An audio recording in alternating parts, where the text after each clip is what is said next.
down this road. They are said to be equipped with a vast array of high-tech weaponry, and those with military knowledge are wondering when and not if they're going to use it. Gaddafi forces have been spotted in the area, and although opposition fighters seem unfazed, locals are aware of what lies ahead. What about if they go to Sirte? And Sirte people, 100% they are waiting for these people. Really, I didn't know, maybe people without, they cut the half of them. The nearby town of Ras Lanuf has changed hands several times. It's now held by the rebels. According to locals, Gaddafi's men simply withdrew. Now most here are leaving, fearful of what is going to happen. We are stuck in the middle between both sides and don't know where the bombs are coming from. What started as a civil uprising is developing into an armed struggle, but not yet a civil war that many fear.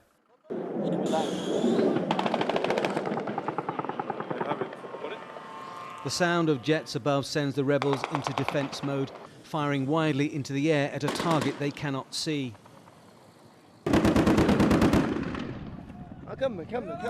There's a military plan. We're afraid of him. Let him, we come here to die.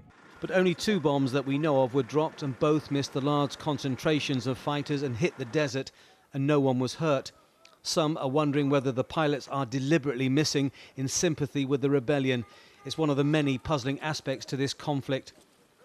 Fighters, though, say Bin Jawad is only a temporary hold-up. They are preparing to take the fight onwards through Sirte, then Misrata, and then finally Tripoli. No one here, however, predicts what tomorrow may bring. Tony Bertley, AlJazeera, near Bin Jawad, north-central Libya.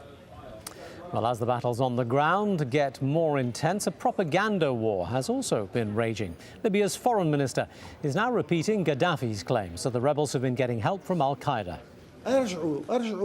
Go back to your files and you will find they were in Guantanamo, and now they're fighting in the eastern part of Libya.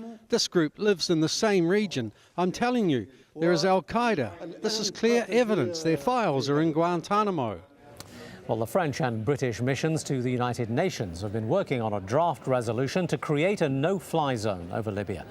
Earlier, a US government spokesman said that it is still considering a military response. Patty Culhane reports.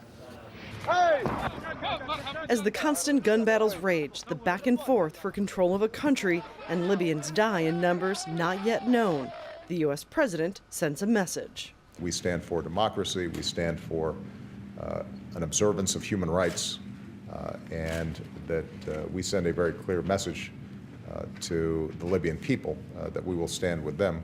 But the bigger question for these fighters is how will the U.S. stand with them and when? I wouldn't characterize the likelihood of further options being pursued as greater now, but we have said from the beginning that those options were on the table, and none of them have been removed from the table. There's been a lot of talk about this so-called table, so let's take a look at what is supposedly on it. One option, instituting a no-fly zone. That's what the U.S. Senate is pushing for, but the U.S. military has pushed back, saying it would be complicated and would require military strikes.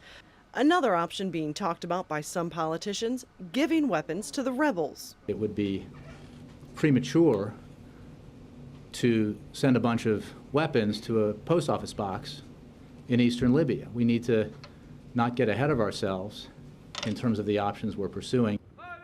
The administration says it wants to know more about the rebels first and adds sending weapons is not currently allowed under the existing UN sanctions. The other option, humanitarian assistance.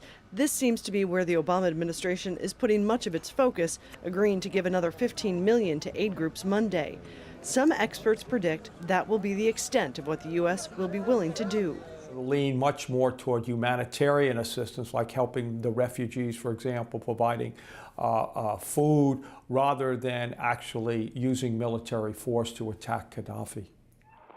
The U.S. president can hear the cries for help from the battlefields, feel the push from the politicians, even in his own party, but in the end, only he can answer the question, what is the U.S. willing to do?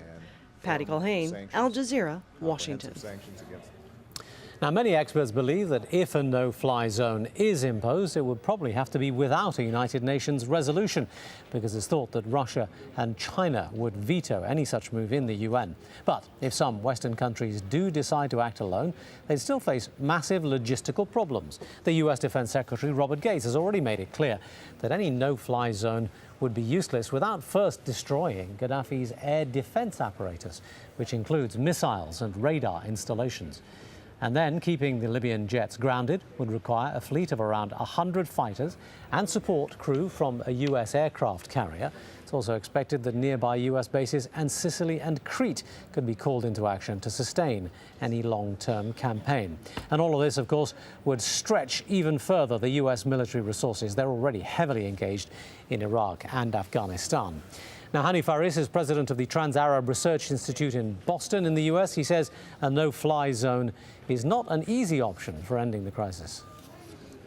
Even if it flies, and even if the West is able to buy out the Russians and the Chinese and have them endorse the proposal, it's going to be a very difficult process. However, if it does succeed and the resolution is passed by the Security Council, consider what scenario will occur. It will have to ask NATO to implement the proposal. And within NATO, the only power that has the capability to enforce a no-fly zone is the United States, with token support from countries such as the United Kingdom and France. In this case, if the US becomes involved, and as the Secretary of Defense has said, it's actually waging war on Libya. The question then has to arise, why isn't the Arab community in a position or have the desire, it seems, to actually do something about this? Unfortunately, and for a long time, the Arab world has lost its compass.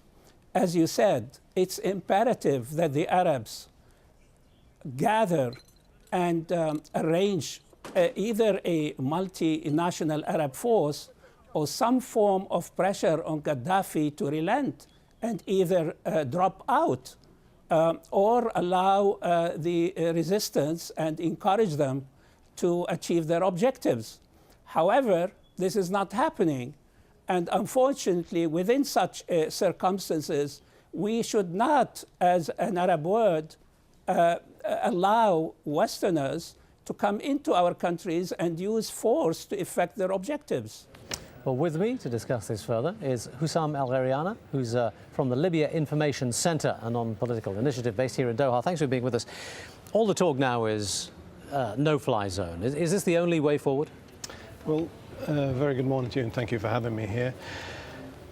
A no-fly zone is extremely welcome right now, but again, I believe the international community has fallen way short of what they can have achieved. A few weeks ago, recently, the Interpol released a statement saying that they released an alert.